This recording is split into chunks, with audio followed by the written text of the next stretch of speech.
maayos na lahat, sana malapit na ang kasal natin. Buong-buo na ba talaga ang loob mo sa pagpapakasal sa akin? Ron, may tatanong lang sana ako. Bakit ba galit na galit ka nung nakita mo magkasama kami ni Michael? Hindi ko naman sinabi yun, ha? Sinabi ba akong ganun? So yung sinabi mong may gusto ka sa akin, hindi yun totoo? Sinabi ba talaga ako ganun?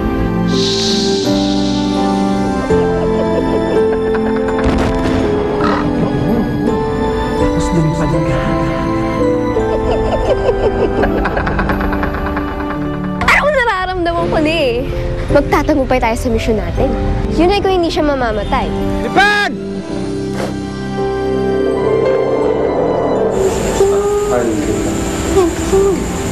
Pero ito na ang huling pagdating. I'm sorry kung kailangan iwanak ka. Ayoko man gawin yun, kaya lang amin nakapangako na ako. Sandra!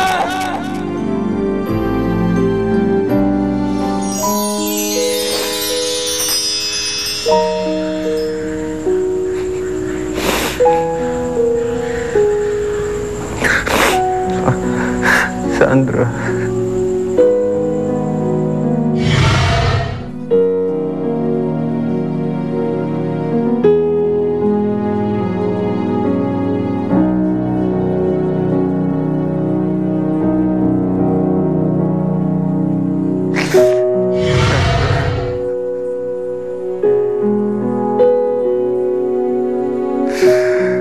Sandra!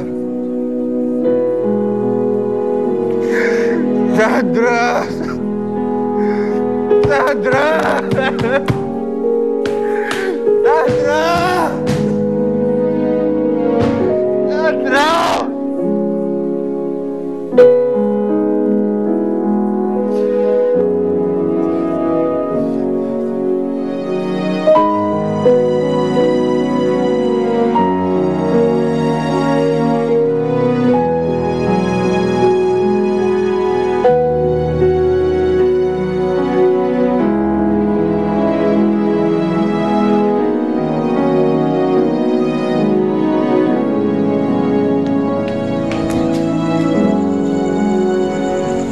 Kawawa naman si Kuya Abet.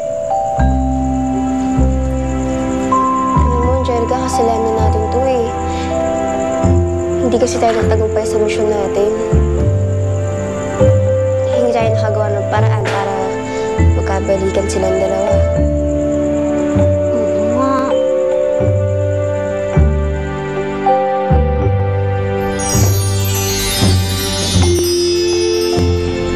Wala na talaga kayong magagawa.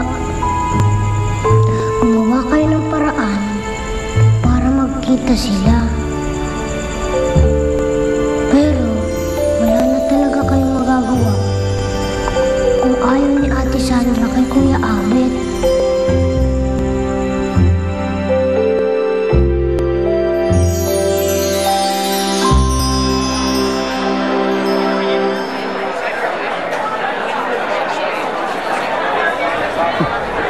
Oh, ito na.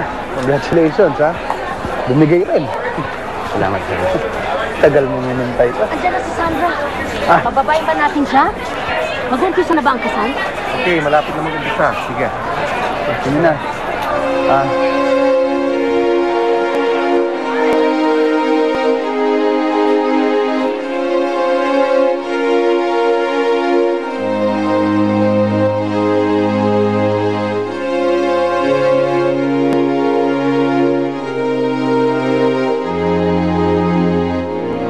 Alam ko ang nararamdaman mo, Sandra. Alam ko ang pakiramdam na makasal sa iba. Pero ang puso mo, iba naman ang nagmamay-ari. Arman, ano nangyari na sa lakad mo na isang araw? Sabi mo, may lead ka tungkol kay Charity. Yun. False alarm. May nakapagsabi sa amin na nandun si Charity sa zoo. Pinuntahan namin, wala naman doon.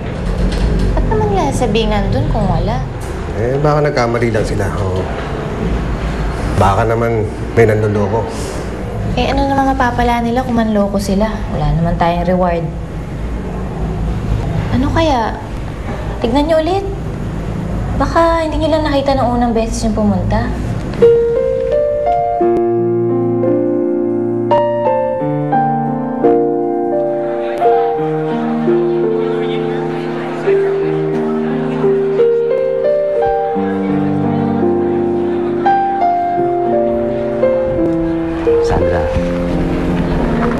Sigurado ka na ba talaga